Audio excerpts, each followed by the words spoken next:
عن أبي هريرة رضي الله عنه قال قال رسول الله صلى الله عليه وسلم حق المسلم على المسلم 6: إذا لقيته فسلم عليه، وإذا دعاك فأجبه، وإذا استنصحك فانصح، وإذا عطس فحمد الله فشمته، وإذا مرض فعده، وإذا مات فاتبعه.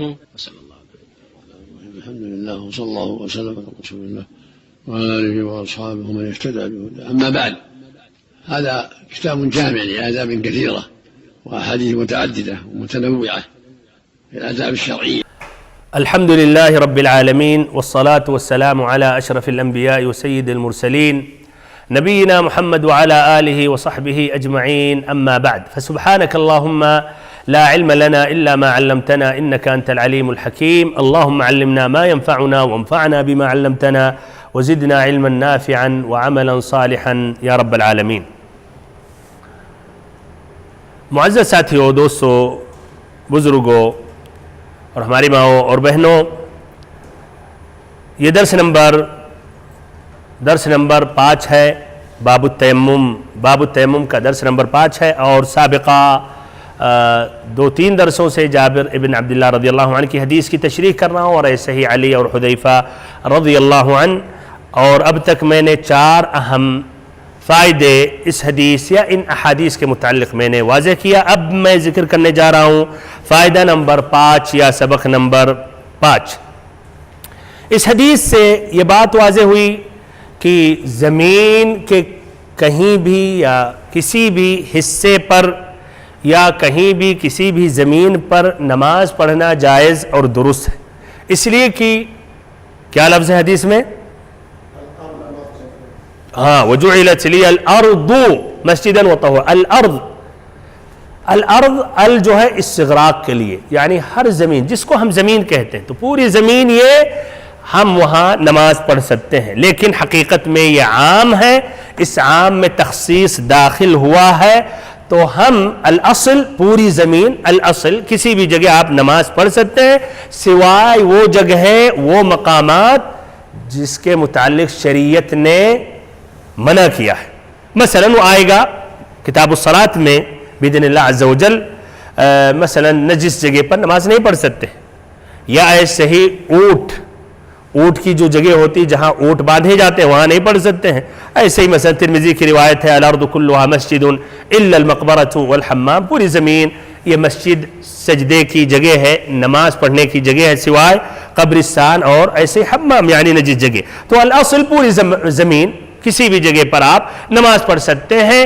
کہاں نہیں پڑھ سکتے؟ جہاں شریعت نے منع کیا، جس طرح کی وہ جگہ مثلا نجس ہے. اس لیے تو بنیادی چیز ہے کہ نماز پڑھنے کے لیے جسم پاک ہو، کپڑا پاک ہو، اور وہ زمین جہاں آپ پڑھ رہے ہیں وہ زمین پاک ہو. تو بنیادی چیز ہے. اس اعتبار سے کہا جائے گا کہ یہ تخصیص ہے، یعنی نجس اگر ہے وہ جگہ تو وہاں آپ نہیں پڑھ سکتے.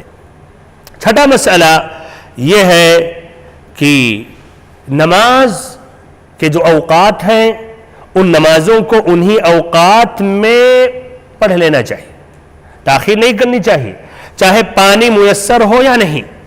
اگر پانی میسر ہو تو وضو کر کے، اور پانی میسر نہ ہو تو تیمم. اچھا، اور اس کی دلیل اس حدیث میں کہاں ہے اس حدیث میں؟ ماشاءاللہ، فَأَيُّمَا رَجُلٍ أَدْرَكَتْهُ الصَّلَاةُ فَلْيُصَلِّ. تو ہماری امتی کا آدمی یا ہماری امت کا آدمی کہیں بھی نماز کا ٹائم داخل ہو جائے، نماز داخل ہو جائے تو وہاں وہ نماز پڑھ لے.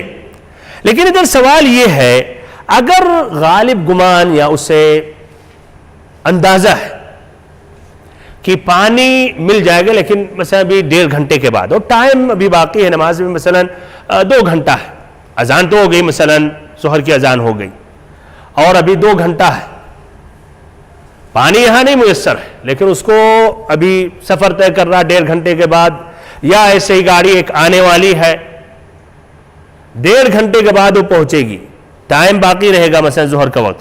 تو کیا رائے ہے؟ انتظار کرے گا یا نہیں؟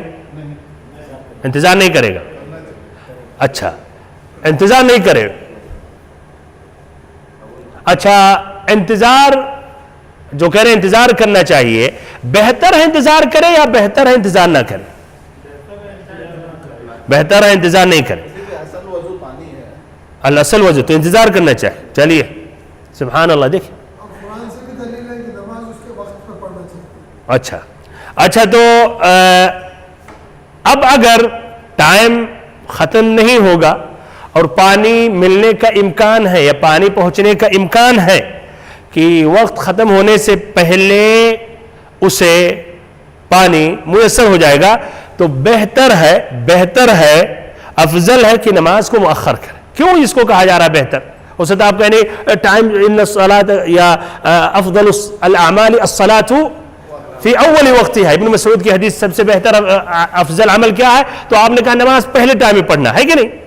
تو کیوں کہا جا رہا ہے کہ مؤخر کرنا بہتر ہے؟ اس لیے کہ دیکھیے نماز کی شرطوں میں سے ایک اہم شرط کیا ہے؟ طہارت.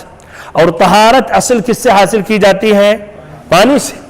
اور نماز اگر جو آپ پہلے ٹائم پہ پڑھ رہے ہیں تو اس سے سمجھیے آپ یہ فضیلت جو ہے فضیلت پا رہے ہیں. تو کیا زیادہ بہتر ہے کہ نماز کی فضیلت حاصل کریں، وہ فضیلت کی پہلے ٹائم میں پڑھیں، یا جو نماز کی شرط ہے کہ پانی سے وضو کرے بندہ اور اس کے لیے کوئی تاخیر کرے؟ لا شک زیادہ اولا ہے. بالکل، لیکن الاصل اس لیے ہے، بالکل بات صحیح ہے. وہ اگر مٹی سے آپ کر رہے ہیں کوئی نہیں کہے گا آپ نے غلط کیا. صحیح، پانی نہیں ہے آپ نے پانی نہیں ہے آپ نے مٹی سے کر لیا، صحیح ہے نماز. لیکن بہتر ہے، افضل کیا ہے؟ تاخیر کر لینا بہتر ہے. ٹائم نہیں ختم ہو رہا، شرط ٹائم نہیں ختم ہو رہا، یہ بہتر ہے کہ ہم کچھ انتظار کر لیں اور پھر پانی آ جائے تو مکمل وضو کرنے کے بعد نماز پڑھیں. یا نہیں انتظار کرنا چھوڑو، مٹی الحمدللہ اس سے بھی پاکی آدمی حاصل کر لیتا ہے اور تیمم کر کے نماز پڑھ لے. تو یہاں واللہ اعلم زیادہ بہتر یہ ہے کہ انتظار کر لے تاکہ وہ طہارت جو چیز اصل ہے جو پانی اسی سے حاصل کرے. تو یہ زیادہ اولا ہے. لیکن اگر اسے پتہ چلا کہ اللہ اعلم پانی آ بھی سکتا ہے نہیں بھی آ سکتا تو ادھر پھر انتظار کرنا زیادہ فائدہ نہیں ہے. ہاں تو ملنے کا بھروسہ نہیں ہے تو کم سے کم یہ جو سنت ہے کہ پہلے ٹائم پر نماز ادا کر لے، یہ فضیلت تو حاصل کر لے، شروع وقت میں یہ نماز ادا کر لے. نمبر 7 جو حدیث کی تکمیل کرنے کے بعد جو فائدے ملتے ہیں. ہاں تیسری خصوصیت کیا ہے؟ وہ حلت لی الغنائم، کہ اس امت اسلامیہ کے لیے مال غنیمت کو اللہ تعالیٰ نے حلال کیا ہے، جبکہ سابقہ امتوں کے لیے یہ مال غنیمت حلال نہیں تھا. 8واں سبق یہ ہے، ہاں نبی اکرم صلی اللہ علیہ وسلم کے خصائص میں سے ایک اہم امتیازی خصلت یہ ہے کہ شفاعت عظمی اللہ تعالیٰ نے آپ صلی اللہ علیہ وسلم کو عطا کیا، جو تمام خلائق اولین اور آخرین نبی صلی اللہ علیہ وسلم کی تعریف اس موقف میں کریں گے. 9واں فائدہ اور سبق یہ ہے کہ نبی اکرم صلی اللہ علیہ وسلم کی رسالت اور نبوت تمام خلائق کے لیے ہے، تمام لوگوں کے لیے ہے قیامت کی صبح تک. اور تمام لوگوں پر، تمام اہل مذاہب اور ادیان پر واجب ہے کہ نبی صلی اللہ علیہ وسلم کی شریعت میں داخل ہو جائے اور آپ صلی اللہ علیہ وسلم کو اپنا رسول اور نبی تسلیم کر لیں. 9 میں نے کہا تھا لیکن ایک فائدہ اور بھی بڑھا دیتا ہوں، اس کا تعلق حقیقت میں اس سے ہے نماز کے متعلق، کہ نماز کی اہمیت دیکھیں کتنی ہے اور وہ بھی ٹائم سے پڑھنے کی کتنی اہمیت ہے کہ اگر پانی نہیں مل رہا تو تیمم کر لے، المہم ٹائم نہ ختم ہو. ساتھ ساتھ اب دیکھیں کتنے اپنے بھائی تساہل کرتے ہیں، قصداً چھوڑ دیتے ہیں نماز اور دوسری نماز میں پڑھتے ہیں. ان کی بات کر رہا ہوں جو تاخیر سے پڑھنے، جو نہیں پڑھ رہے وہ تو الگ مسئلہ ہو گیا. کتنے ایسے بھائی جو فجر قصداً ٹائم خارج ہونے کے بعد پڑھتے ہیں. کتنے ایسے بھائی ہیں مثلاً سفر کی بات نہیں، شہر ہی میں ہے، کام سے جڑے ہوئے ہیں یا کام پہ ہے، نماز قصداً چھوڑ دیتے ہیں، مغرب کی نماز ختم ہو جاتی پھر جا کر عشاء میں پڑھتے ہیں، عشاء کے بعد مغرب اور عشاء پڑھتے ہیں، جبکہ وہ ترتیب دے سکتے ہیں. طبعاً بھائی کچھ حالات ہیں جہاں آدمی پھنس جائے، ٹریفک ہے، اس کے بھی الگ وہ ہے کہ آدمی وہی پڑھ لے، یا استثنائی طور پر وہ جمع کر سکتا ہے عشاء میں، لیکن عادت بنا لے تو یہ جائز اور درست نہیں. بہرحال اس طرح حدیث کے متعلق باتیں مکمل ہو گئیں. ابھی بھی وقت باقی ہے تو ایک نئی حدیث پیش کر رہا ہوں جو عمار ابن یاسر رضی اللہ عنہ کی حدیث ہے. تو وہ حدیث اب پیش کر رہا ہوں. سب سے پہلے عربی جو عبارت ہے وہ سنیں اور پھر اس کے بعد آگے بڑھتے ہیں باذن اللہ عز و جل. باب التیمم کی چوتھی حدیث. وعن عمار بن یاسر رضی اللہ عنہما قال بعثني النبي صلى الله عليه وسلم في حاجة فأجنبت فلم أجد الماء فتمرغت في الصعيد كما تمرغ الدابة ثم أتيت النبي صلى الله عليه وسلم فذكرت ذلك له فقال إنما كان يكفيك أن تقول بيديك هكذا ثم ضرب بيديه الأرض ضربة واحدة ثم مسح الشمال على اليمين وظاهر كفيه ووجهه متفق عليه واللفظ لمسلم. وفي رواية للبخاري وضرب بكفيه الأرض ونفخ فيهما ثم مسح بهما وجهه وكفيه. حدیث کا ترجمہ. حضرت عمار بن یاسر رضی اللہ عنہ روایت کرتے ہیں کہ نبی صلی اللہ علیہ وسلم نے مجھے کسی حاجت کے لیے یعنی کسی ضرورت کے لیے بھیجا. میں جنوبی ہو گیا اور مجھے پانی دستیاب نہ ہو سکا تو میں مٹی میں اس طرح لوٹ پوٹ ہوا جس طرح چوپایا لوٹ پوٹ ہوتا ہے. پھر یعنی جب نبی اکرم صلی اللہ علیہ وسلم نے جس کام کے لیے بھیجا, جب میں اس ضرورت سے فارغ ہو کر نبی صلی اللہ علیہ وسلم کی خدمت میں حاضر ہوا اور سارا واقعہ آپ کے گوش گزار کیا, آپ صلی اللہ علیہ وسلم کو میں نے بتایا, آپ نے فرمایا تجھے اپنے ہاتھ سے اس طرح کر لینا ہی کافی تھا. پھر آپ نے اپنے دونوں ہاتھوں کو ایک مرتبہ زمین پر مارا, ایک مرتبہ زمین پر مارا, پھر بائیں کو دائیں پر, پھر بائیں کو دائیں پر یعنی اپنے ہاتھوں کی پشت اور چہرے پر ملا, بائیں کو دائیں پر اور پھر جس سے اور واضح ہوگا پھر بائیں کو دائیں پر پھر چہرے کو آپ نے مسح کیا. بخاری و مسلم کی یہ روایت ہے اور یہ الفاظ مسلم کے ہیں. پھر دوسری روایت ابن حجر رحمہ اللہ نے بیان کیا, بخاری کی ہے, اس میں کیا آتا ہے. اب آپ سے سوال کروں گا کیا فرق ہے اس روایت میں. ابن حجر رحمہ اللہ جب ایک حدیث مکمل کرنے کے بعد پھر اور روایت جب بیان کرتے ہیں یا مختصر حدیث سے اس میں ایک پوائنٹ ہوتا ہے, اختصاراً بیان کرنا چاہتے, توجہ دلانا چاہتے ہیں, تو اس میں ہے اور بخاری کی روایت میں ہے کہ آپ نے اپنی دونوں ہتھیلیاں زمین پر ماری, آپ نے اپنی دونوں ہتھیلیاں زمین پر ماری اور ان دونوں میں پھونک ماری, پھر ان کو اپنے چہرے اور ہاتھوں پر مل لیا. حدیث کی تخریج کے بعد آپ لوگوں سے سوال کروں گا کہ دونوں روایتوں میں کیا فرق ہے.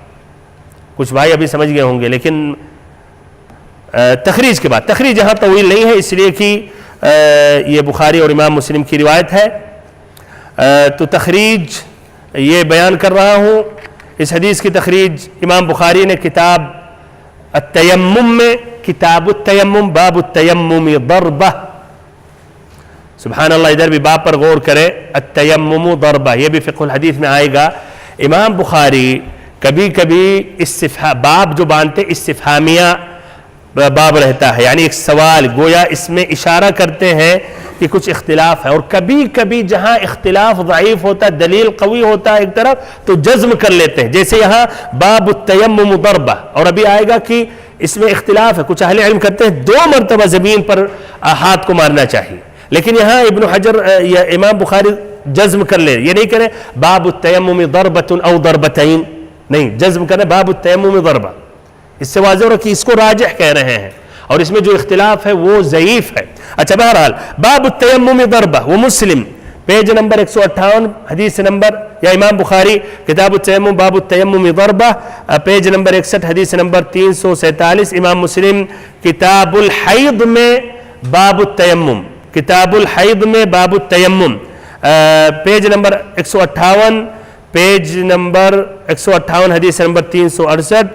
یہ دونوں حضرات یہ اسناد آپ کے سامنے ہے, اس طریق سے روایت کرتے ہیں. ابو معاویہ سے جو روایت کرتے ہیں, الاعمش سے جو روایت کرتے ہیں, شقیق ابن سلمہ سے جو روایت کرتے ہیں, کہتے ہیں شقیق ابن سلمہ. پوری حدیث بیان کر دیتا ہوں تاکہ اور بات اچھی طرح واضح ہو جائے. ابن حجر رحمہ اللہ دائماً اختصاراً بیان کرتے ہیں. کہتے ہیں شقیق ابن سلمہ، یہ تابعی ہیں، کہ میں بیٹھا ہوا تھا عبداللہ ابن مسعود اور ابو موسیٰ الاشعری کے ساتھ. یہ دونوں حضرات صحابی ہیں، عبداللہ ابن مسعود اور ابو موسیٰ الاشعری رضی اللہ عنہما کے ساتھ. تو ابو موسیٰ نے کہا اے ابو عبد الرحمن، یہ ابن مسعود کی کنیت ہے، اے ابو عبد الرحمن ارأیت لو ان رجلا اجنب فلم یجد الماء شہرا کیف یصنع بالصلاة، کہ آپ کی کیا رائے ہے ایک آدمی جنوبی ہو گیا اور 1 مہینے تک پانی میسر نہیں ہوا تو نماز کے بارے میں کیا کرے گا، نماز کیسے پڑھے گا یا نہیں پڑھے گا؟ تو اس پر عبداللہ ابن مسعود نے کیا جواب دیا؟ لا یتیمم وان لم یجد الماء شہرا، کہ تیمم نہیں کرے گا چاہے 1 مہینہ تک پانی، یعنی تیمم نہیں کرے گا 1 مہینہ انتظار کرنا کیوں نہ پڑے.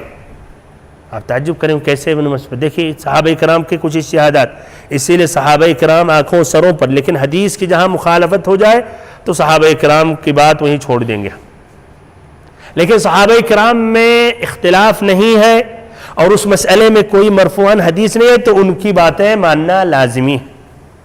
اچھا تو بہرحال تو ابن مسعود کہہ رہے لا یتیمم وان لم یجد الماء شہر، 1 مہینہ کیوں نہ ہو جائے پانی نہیں ملنا تیمم نہیں کرے گا تو کیا کرے گا؟ 1 مہینہ کا پوری قضا کرے گا. یعنی اب اس کا حساب لگائے کتنی نماز پڑھے گا.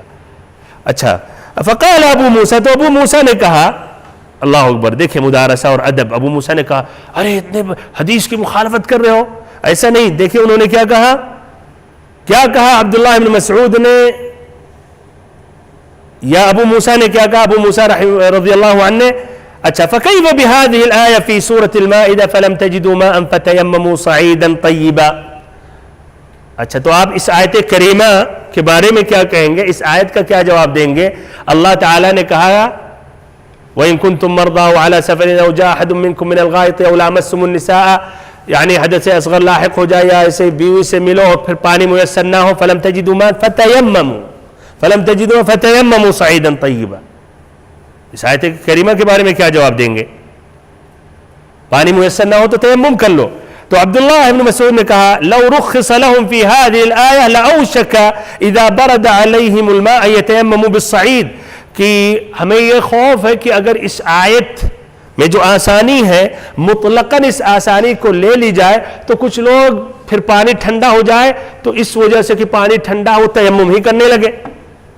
بہرحال ابن مسعود کا اجتہاد ہے لیکن حقیقت میں ہم نہیں تسلیم کرتے ہیں جہاں نص ہے. اچھا تو ابو موسیٰ نے پھر حدیث سے دلیل دیا. ابو موسیٰ نے کہا عبداللہ ابن مسعود سے الم تسمع قول عمار، کیا تم نے عمار رضی اللہ عنہ کی بات نہیں سنی؟ وہ پھر یہی حدیث انہوں نے بیان کی، بعثنی رسول اللہ صلی اللہ علیہ وسلم. تو یہ حدیث ابن مسعود سے روایت کرتے ہیں کون؟ ابو موسیٰ الاشعری، اور پھر باقی جو اسناد یہ ہے. اچھا تو واضح ہو گیا، اس طرح مزید وضاحت ہو گئی. اور ساتھ ساتھ اب اس طرح اندازہ لگا لیں کہ اس مسئلے میں جنابت کی حالت میں تیمم کرنا قرآن میں ہے، حدیث میں بھی ہے، لیکن اگر ہم دیکھیں کہ کیا مکمل اجماع ہے یا کسی نے مخالفت کی؟ کسی نے مخالفت کیا نہیں؟ ابن مسعود المہم یعنی کچھ اہل علم نے اس کی مخالفت کی، جس سے ابن مسعود رضی اللہ عنہ، اور انہوں نے نہیں کی، یعنی اس سے پہلے آتا ہے، مروی آئے گا فقہ الحدیث میں. اور صحیح یہ بھی ہے، ابن تیمیہ رحمہ اللہ کہتے ہیں دونوں نے رجوع کیا اپنے اس قول سے. اس طرح یہ مسئلہ اجماع ہے کہ جنابت لاحق ہو جائے تو آدمی تیمم کر سکتا ہے. بہرحال بخاری کی جو روایت ہے، جو دوسری جو ابن حجر رحمہ اللہ نے وہ حدیث بیان کرنے کے بعد بیان کی ہے، یہ روایت انہوں نے کی ہے کتاب التیمم میں، باب المتیمم هل ينفخ فیہما. سبحان اللہ، ادھر دیکھیں باب قصہ باندھا ہے، هل ينفخ فیہما. البخاری نے کہا کہ کیا ہاتھ زمین پر ماننے کے بعد کیا اس میں پھونکے گا، ایسے پھونکے گا؟ یہاں باب نہیں، اس طرح نہیں کہا باب النفخ فیہما کہ بلکہ استفہامیہ، کیا نفخ، کیا اس میں پھونکے گا، اس کا معنی مطلب کیا کہ اس میں اختلاف ذرا شدید ہے، لیکن شروع میں التیمم ضربہ جزم کیا امام بخاری نے۔ بہرحال کتاب التیمم باب المتیمم هل ينفخ فیہما، پیج نمبر 59 حدیث نمبر 338۔ ان کا طریق جو ہے سعید بن عبد الرحمن بن ابزہ سے، جو اپنے والد سے روایت کرتے ہیں، کہتے ہیں جاء رجل الى عمر بن الخطاب رضی اللہ عنہ فقال انی اجنبت فلم اصب الماء، کہ ایک آدمی عمر ابن الخطاب رضی اللہ عنہ کے پاس آیا اور اس نے کہا مجھے جنابت لاحق ہو گئی، میں جنوبی ہو گیا اور پھر میں نے پانی سے غسل نہیں کیا یا پانی میسر نہیں ہوا۔ فقال عمار بن یاسر لعمر بن الخطاب، عمار بن یاسر وہیں بیٹھے ہوئے تھے تو انہوں نے عمر بن الخطاب رضی اللہ عنہ سے کہا اما تذکر انا كنا في سفر انا وانت فاما انت فلم تصلي واما انا فتمعكت فصليت فذكرت ذلك للنبي صلی اللہ علیہ وسلم۔ ابن مسعود یاد دلا رہے کہ اے عمر بن الخطاب، یاد ہے کہ ایک مرتبہ ہم اور آپ سفر میں تھے، ہمیں جنابت لاحق ہو گئی تو مجھے جنابت لاحق ہو گئی، ایسے عمر بن الخطاب رضی اللہ عنہ کو بھی وہ بھی جنوبی ہو گئے، اور پھر اس کے بعد میں نے تو مٹی میں لوٹ پوٹ کر کے میں نے پھر نماز پڑھ لی اور آپ نے نماز ہی نہیں پڑھی۔ تو نبی صلی اللہ علیہ وسلم کے بعد جب آئے اور ہم نے آپ سے جب تذکرہ کیا تو آپ صلی اللہ علیہ وسلم نے کہا انما كان يكفيك هكذا، فضرب النبي صلی اللہ علیہ وسلم بكفيه الارض ونفخ فيهما ثم مسح بهما وجهه وكفيه، کہ آپ صلی اللہ علیہ وسلم نے زمین پر اپنے دونوں ہاتھوں کو مارا اور پھر آپ نے اپنی دونوں ہتھیلیاں زمین پر مارنے کے بعد ان دونوں میں پھونک ماری۔ کیا کیا آپ نے؟ وَنَفَخَ فِيهِمَا، پھونک ماری، پھر ان کو اپنے چہرے اور ہاتھوں پر مل لیا۔ یہ امام بخاری کا لفظ ہے، امام مسلم کے الفاظ اس کے قریب ہیں، جو حدیث نمبر 368 میں روایت کی ہے اس کے قریب ان کا الفاظ ہے۔ بہرحال بھائیو، عمار بن یاسر رضی اللہ عنہ کا تذکرہ پہلی مرتبہ ہو رہا تو مختصراً ان کا ترجمہ پیش کر رہا ہوں۔ تو یہ ہے عمار ابن یاسر ابن عامر ابن مالک العنسی مولا بنی مخزوم، ان کے والد غلام تھے اس خاندان بنو مخزوم جس میں ابو جہل تھا، اور وہ مشہور ہے ابو جہل نے کتنا ستایا، بلکہ ان کے والد کو شہید کر دیا اور ان کی والدہ کو بھی، اور ان کی والدہ اول شہیدہ فی الاسلام ہیں، خواتین میں پہلی شہیدہ ہیں۔ ان کی کنیت ابو الیقظان ہے۔ یہ اور ان کے والد ان کے والدہ نے شروع اسلام ہی میں نبی صلی اللہ علیہ وسلم نے جب اسلام کی طرف دعوت دی اسی وقت انہوں نے اسلام قبول کیا، اور اسلام کی خاطر بہت تکلیفیں انہیں جھیلنی پڑیں، بہت ستایا مکہ والوں نے، ابو جہل نے خاصتاً، اور نبی اکرم صلی اللہ علیہ وسلم ایسی حالت میں گزرتے تھے ان سے، اور آپ کے پاس وہ استطاعت و پاور نہ تھی کہ آپ ان کو بچا سکیں۔ تو بہرحال آپ صلی اللہ علیہ وسلم تسلی دیتے تھے اور کہتے تھے صبرن یا آل یاسر فإن موعدکم الجنہ، کہ آل یاسر صبر کرو، تمہارا موعد کیا ہے؟ لقاء پھر جنت میں ہوگا باذن اللہ عز و جل۔ اور یہ البانی رحمہ اللہ نے اس سند کو صحیح قرار دیا ہے۔ بہرحال انہوں نے پھر ہجرت کی، دونوں ہجرت سے مراد کیا ہے؟ حبشہ کی طرف اور پھر ایسے ہی مدینہ کی طرف، اور یہ غزوہ بدر میں بھی شریک رہے، باقی بھی غزوات میں نبی صلی اللہ علیہ وسلم کے ساتھ رہے۔ ایسے ہی غزوہ یمامہ ابو بکر رضی اللہ عنہ کے زمانے میں جب مرتد ہو گئے اہل یمامہ، اس جنگ میں بھی شریک رہے مسلمانوں کے ساتھ، اس میں ان کی یہ جو کان کٹ گیا تھا، اور ان کے بھائی بے شمار مناقب اور فضائل ہیں۔ اس میں علی سبیل مثال ترمذی اور ابن ماجہ کی روایت ہے، علی رضی اللہ عنہ کہتے ہیں کہ عمار رضی اللہ عنہ ایک مرتبہ داخل ہوئے اور نبی کریم صلی اللہ علیہ وسلم سے انہوں نے اجازت طلب کی، تو آپ نے کہا اذنوا لہ، انہیں اجازت دو، مرحباً اہلاً و سہلاً جس سے بولتے ہیں خوش آمدید، مرحباً بالطیب المطیب، بالطیب یعنی پاک باز، اور المطیب پاک کیے ہوئے، تو الطیب المطیب کہا۔ اللہ کے نبی صلی اللہ علیہ وسلم نے قیامت کی نشانیوں میں سے جو نشانی ذکر کی تھی کہ قیامت قائم نہیں ہوگی جب تک نہ ہماری امت کی دو جماعتیں آپس میں لڑیں، اور آپ نے یہ بھی کہہ دیا کہ تقتلک الفئۃ الباغیہ، کہ عمار افسوس باغی گروہ قتل کرے گا، باغی گروہ تمہیں قتل کرے گا. اور یہ علی رضی اللہ عنہ کے ساتھ تھے، جس سے واضح ہوا کہ علی رضی اللہ عنہ ان کی جماعت حق پر تھی اور وہ مقابلین انہوں نے اجتہاد کیا لیکن ان کا اجتہاد صحیح جگہ پر نہیں تھا.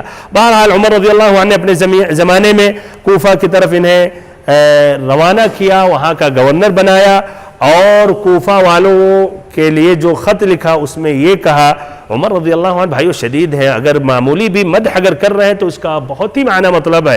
یہ لکھا انہو من النجباء من اصحاب محمد صلی اللہ علیہ وسلم، کہ یہ نبی اکرم صلی اللہ علیہ وسلم کے خاص ساتھیوں میں سے، عقل مند ساتھیوں میں سے ہیں، ہوشیار اور ایسے اچھے مقام اور رتبہ رکھنے والے ساتھیوں میں سے ہیں. ان کی شہادت یا ان کی قتل ہوئی یا قتل کر دیے گئے رضی اللہ عنہ صفین میں سن 37 ہجری میں، اس وقت ان کی عمر تھی 73 سال. آج کا بھی یہ درس مکمل ہو گیا بھائیوں اور ساتھیوں. باذن اللہ عز و جل آئندہ درس میں اس حدیث کے متعلق بات آگے بڑھاؤں گا، حدیث کے جو الفاظ ہیں اس کی وضاحت کروں گا. پھر ایسے ہی ایک سوال اس کا جواب بھائیوں تیار کر کے آئیے گا.